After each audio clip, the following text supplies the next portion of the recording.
Nasty hit! You all right, brother?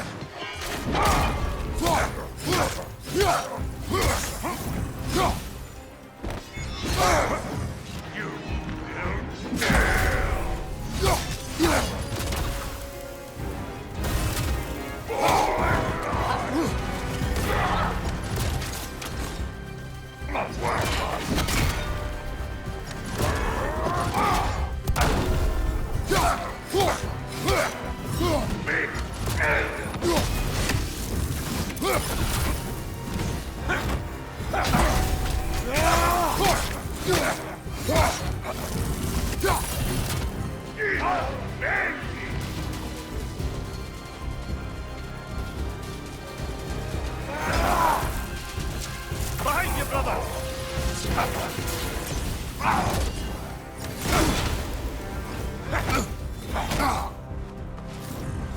Lord, Ezekiel!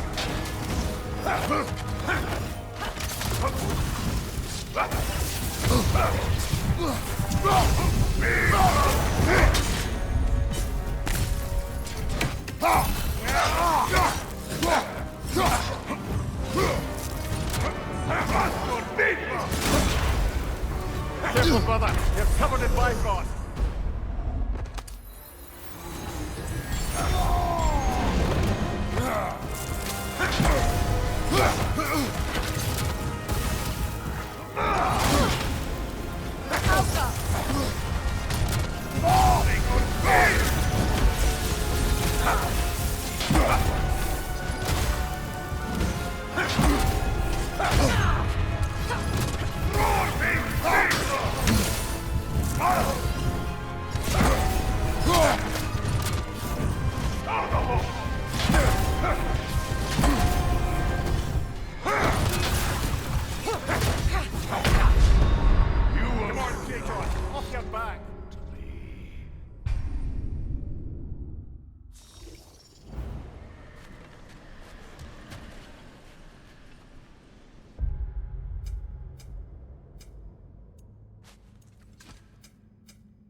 Careful, brother. You're covered in Bifrost.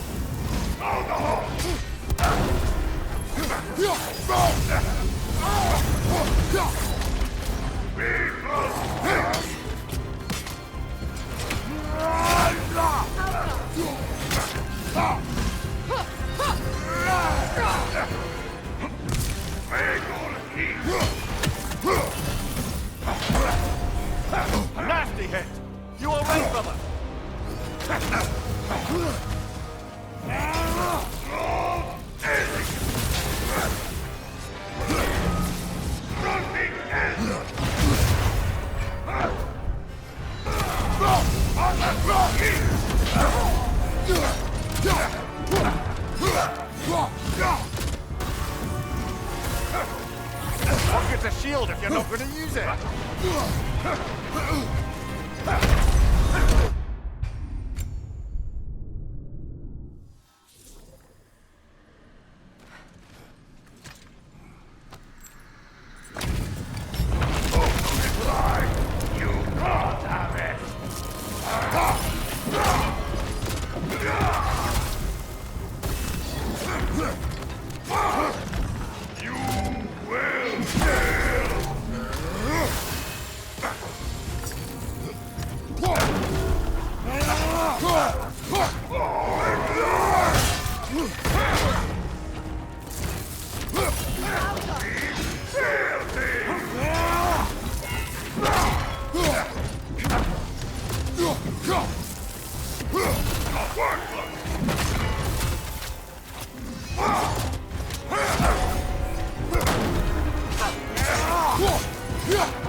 Hello, Tent in the future.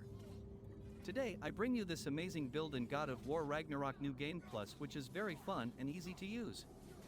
This setup will let you dance around your enemies until you get the perfect opening to strike with massive damage.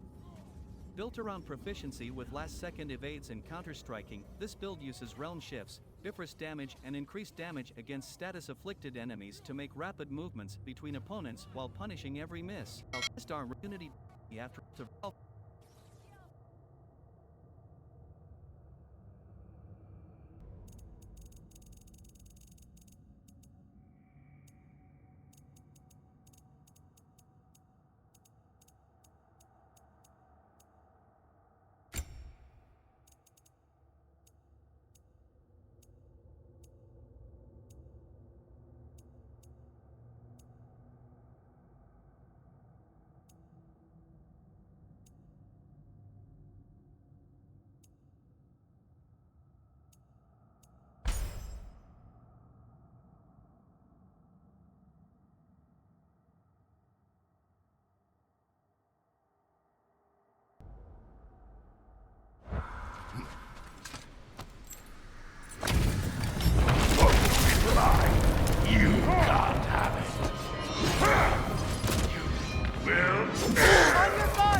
Careful, brother. You're covered in Bifrost.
Brother, get up, brother.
Careful, brother. You're covered in Bifrost.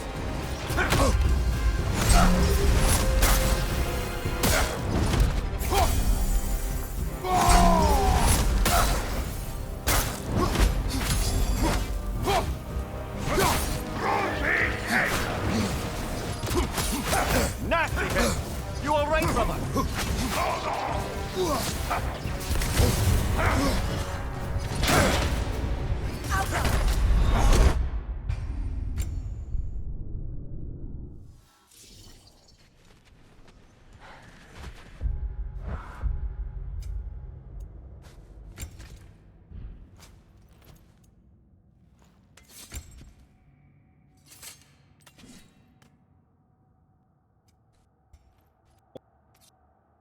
Valkyrie Queen. The two. As you can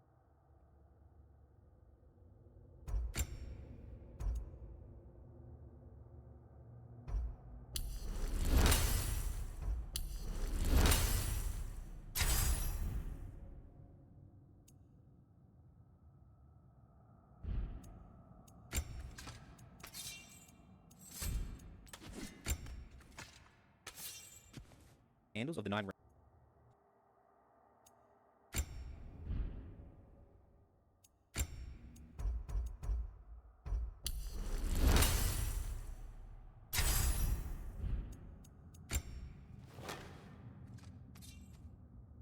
As you can also see, all 3 weapons have grips or hands.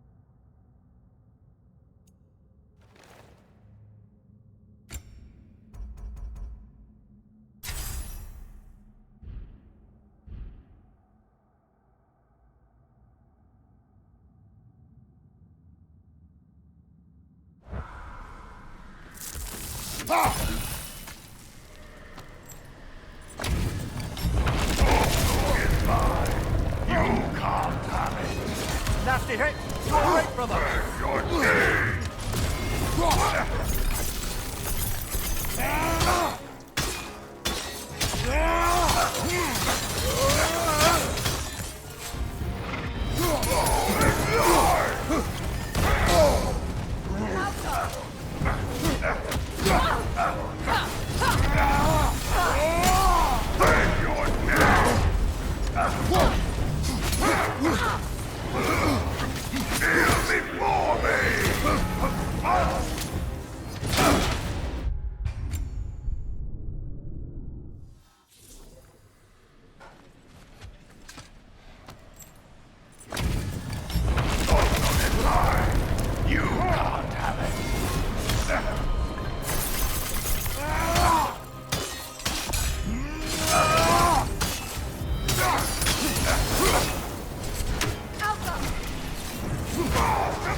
Careful, brother. You're covered in Bifrost.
Nasty hit! You're all right, brother!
off, man! You've got this!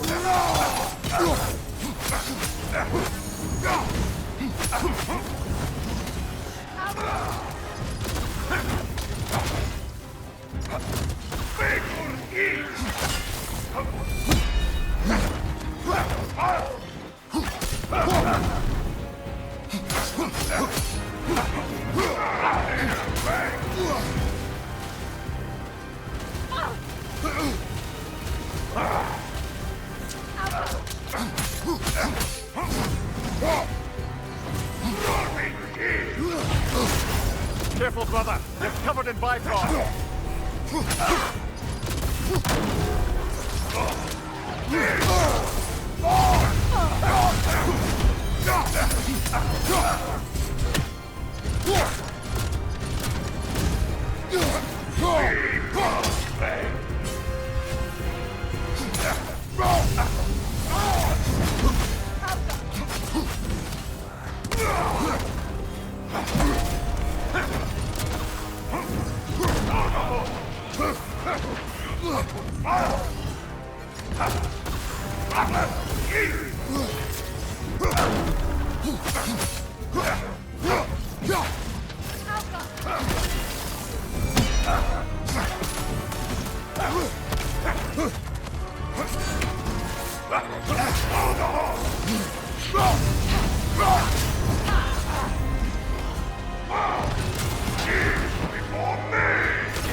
Handles of the 9 realms. This allows me to create more realm shifts when they're fully charged.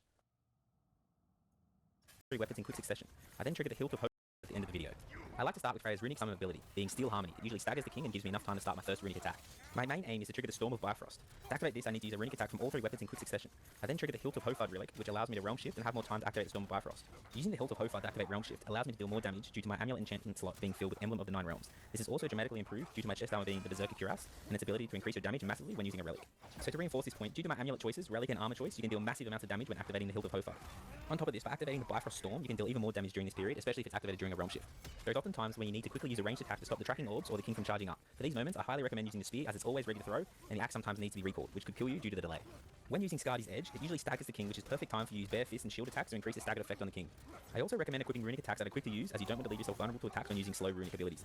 As you would have noticed, the Berserker King uses a mixture of attacks the previous Berserkers have used, so there shouldn't really be any surprises, just be patient and learn his movesets.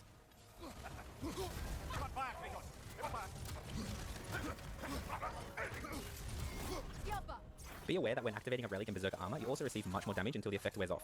I recommend blocking and dodging a lot until you're safe and out of this period, but this also gives you time for your runic attacks and relic time to cool down.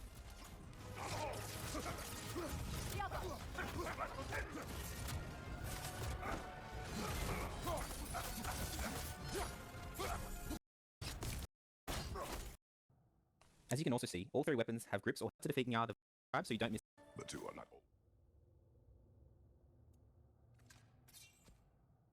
As you can also see, all 3 weapons have grips or handles of the 9 realms. This allows me to create more realm shifts when they're fully charged.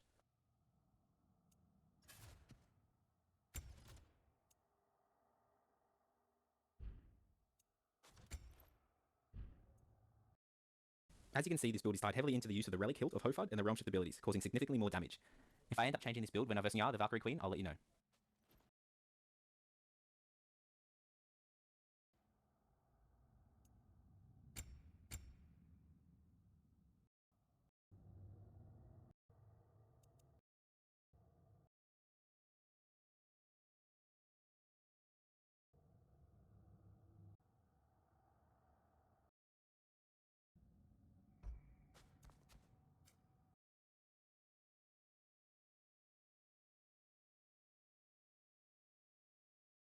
Hi everyone, let's get straight.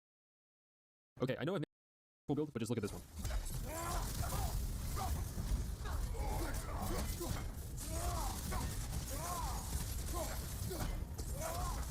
This thing is just broken. This build, or at least a large portion of it, comes from a YouTuber named I Am Noble, who defeated the Berserker King in around 20 seconds or so on Give Me No Mercy with this build. These clips aren't his, but you should check him out down in the description and subscribe, because I think right now he's only at like 100 subscribers or so, and I got the idea for this build from him. Although you'll notice that this build is very similar to the last one that I posted. But I'm going to completely break this down and show you how to completely destroy the Berserker King, and really any enemy that you face. By the way, I'm not playing Give Me God of War here. These clips were played on like every difficulty possible while I tested it out. And what I learned by playing on No Mercy is that with this build, difficulty doesn't really matter because it just melts his health away regardless. And if you can do that to the Berserker King, you can do that to really any enemy in God of War Ragnarok. So you'll notice that this build really isn't too far off from the last one we went over, and I actually talked about possibly using Vidar's bracers and waist because they are pretty dang strong, and that's just what we're going to do here. We'll have Vidar's bracers and waist armor, which you can grab from Brock and Sindri's shop, and then the Berserker armor chest piece, which comes from defeating the Berserker at the Barrens of Alfheim, where you'll also get a frozen flame as a reward, but won't be able to fight these Berserkers until after completing the Secret of Sand's Favor, which we'll uncover.